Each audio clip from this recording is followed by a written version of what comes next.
Hello hi అందరికీ welcome to my channel. ఈరోజు recipe వచ్చేసి కొబ్బరి పాలతో వెజిటేబుల్ బిర్యానీ.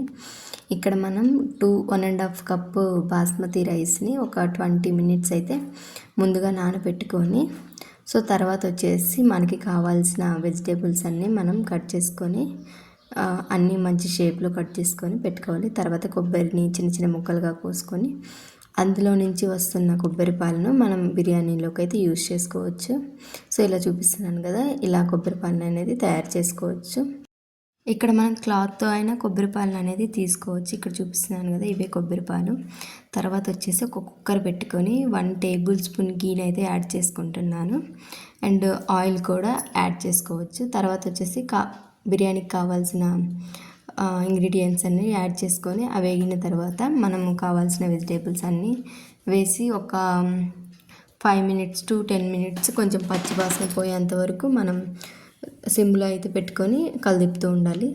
తర్వాత వచ్చేసి అందులోకి మనం అల్లం వెల్లుల్లి పేస్ట్ అనేది యాడ్ చేసుకొని ఇది కూడా పచ్చి వాసన పోయేంత వరకు వేయించుకోవాలి.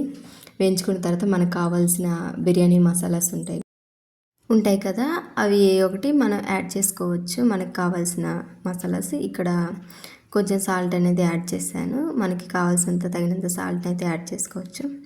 దాని తర్వాత అయితే నేను బిర్యానీ మసాలా యాడ్ చేస్తున్నాను. ధనియాల పొడి, గరం మసాలా అవి కూడా యాడ్ చేసుకోవచ్చు. యాడ్ చేసుకుంటే బాగుంటుంది, బట్ నేను ఇక్కడైతే యాడ్ చేయట్లేదు. సో ఇంకా తర్వాత వచ్చేసి మనం నానబెట్టిన బియ్యాన్ని అయితే యాడ్ చేసుకొని ఆ నానబెట్టిన బియ్యానికి ఆ ఫ్లేవర్ అంతా పట్టేలాగా ఒక 2 మినిట్స్ కలిపితే సరిపోతుంది. తర్వాత వచ్చేసి మనం ఇందాక తీసుకున్న కొబ్బరి పాలని 1.5 కప్ రైస్కి 2 కప్స్ కొబ్బరి పాలను అయితే యాడ్ చేస్తున్నాను. బియ్యం ఆల్రెడీ నానాయి కాబట్టి 2 కప్స్ కొబ్బరి పాలు అయితే సరిపోతుంది 1.5 కప్ రైస్కి. సో ఇక్కడ వచ్చేసి మనం విజిల్ పెట్టేసుకుంటే 1 విజిల్ వచ్చే వరకు ఉంటే సరిపోతుంది. 2 విజిల్స్ అయితే మాడిపోతుంది రైస్ అనేది. సో 1 విజిల్తో మనం గ్యాస్ని అయితే ఆఫ్ చేసుకుంటే సరిపోతుంది. లాస్ట్లో కొత్తిమీరని యాడ్ చేసుకుంటే ఫ్లేవర్ చాలా మంచిగా ఉంటుంది. Thanks for watching guys. Please follow my channel, subscribe my channel. Thank you.